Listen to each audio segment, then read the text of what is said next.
Assalamualaikum warahmatullahi wabarakatuh. Perkenalkan, nama saya Abdul Wahid dari Prodi Perbankan Syariah 1B. Di sini saya akan menjelaskan tentang hak dan kewajiban warga negara. Yang pertama ada pendahuluan.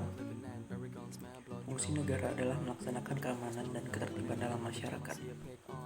Jika tidak ada negara, menurut Thomas Hobbes, Homo homini lupus, manusia memangsa manusia. Untuk menghindari hal tersebut, maka dalam kehidupan bernegara, negara dan warga negara sama-sama memiliki hak dan kewajiban. Kesadaran akan hak dan kewajiban sangatlah penting agar terciptanya kehidupan yang dinamis. A. Pengertian warga negara. Penetapan warga negara dalam suatu negara ditentukan berdasarkan peraturan perbubuan.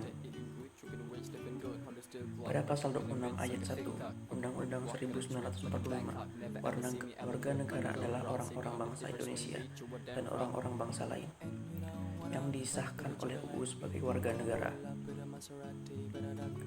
Orang-orang bangsa lain maksudnya peranakan Belanda, Tionghoa, Arab yang bertempat tinggal di Indonesia, mengakui Indonesia sebagai tanah airnya, bersikap setia kepada NKRI.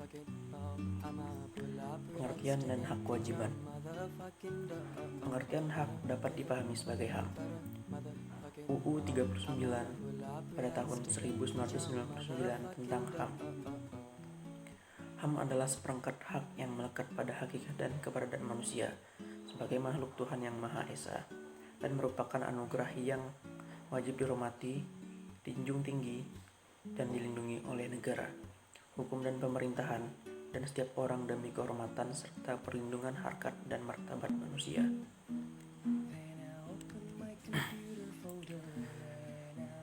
Kewajiban asasi adalah kewajiban dasar yang harus dijalankan oleh seorang dalam kaitannya dengan kepentingan dirinya sendiri, alam semesta, masyarakat, bangsa, negara, maupun kedudukannya sebagai makhluk Tuhan. Di Indonesia, antara hak dan kewajiban harus dipenuhi warga negara secara seimbang. Hak diri seringkali dileburkan dalam hak kolektif atau sosial. Di samping hak pribadi seseorang, terdapat hak-hak orang lain, sehingga masing-masing individu harus menghargai hak-hak individu yang lain, yang kemudian melahirkan kewajiban-kewajiban warga negara. Perkembangan HAM di Indonesia.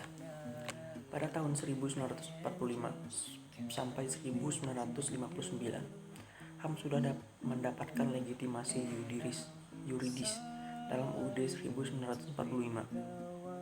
Meskipun belum optimal, seperti kelulusan pendirian partai-partai politik.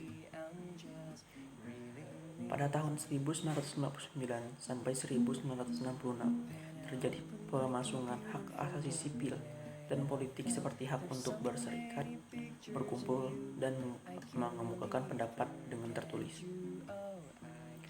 Pada tahun 1966 sampai 1970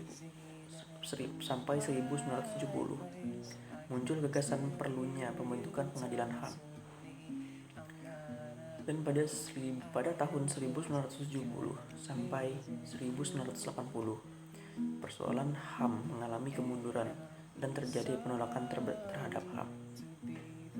Pada tahun 1990 pemerintah pembentukan Komnas HAM.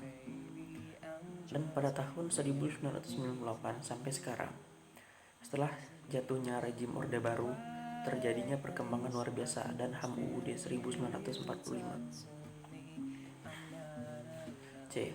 Hak dan kewajiban warga negara menurut UUD 1945. A. Hak warga negara. Pengaturan hak warga negara diatur dalam UUD 1945. Pasal 28A sampai dengan 28J. Yang pertama, ada hak asasi pribadi. Yang dimaksud dengan hak asasi pribadi yaitu kebebasan berpendapat, kebebasan beragama, kebebasan bergerak, dan lain-lain. Terus yang kedua, ada hak asasi ekonomi.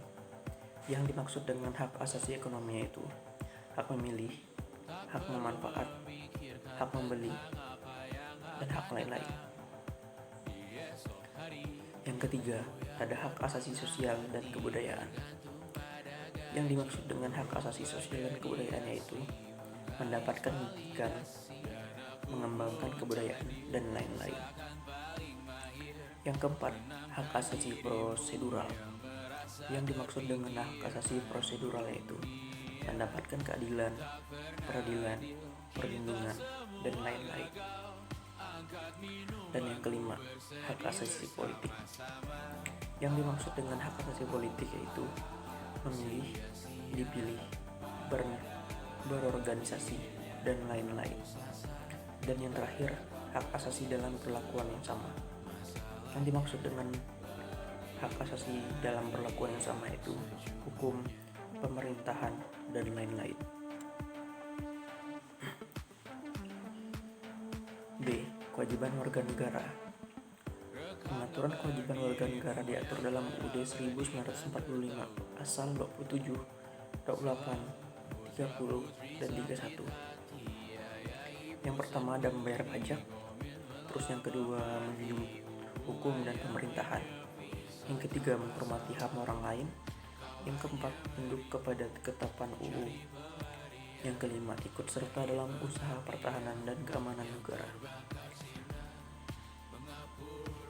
dan yang keenam melaksanakan sistem pertahanan dan keamanan rakyat semesta, yang ketujuh mengikuti pendidikan dasar. Pembicaraan mengenai hubungan negara dan warga negara. Apakah negara yang melayani warga negara atau sebaliknya dapat merunjuk pandangan para pemikir? Pertama ada kaum pluralis atau biasa disebut Hobbes dan John Locke. Masyarakat yang mendahului dan menciptakan negara hingga negara harus tunduk kepada masyarakat. Dan yang kedua ada kaum Marxis atau Antonio Gramsci. Dominasi kekuasaan ada pada negara. Negara merupakan institusi yang digunakan kaum borjuis untuk menjalankan kekuasaan yang baik. Terus yang terakhir ada kaum Sinteis atau bisa disebut Anthony Giddens. Menyatukan dua pandangan di atas kata kunci struktur maupun negara untuk teori Marxis dan agensi atau warga negara untuk teori pluralis negara dan warga negara saling mempengaruhi. Cukup sekian penjelasan dari saya Abdul Wahid mengundur diri. Wassalamualaikum warahmatullahi wabarakatuh.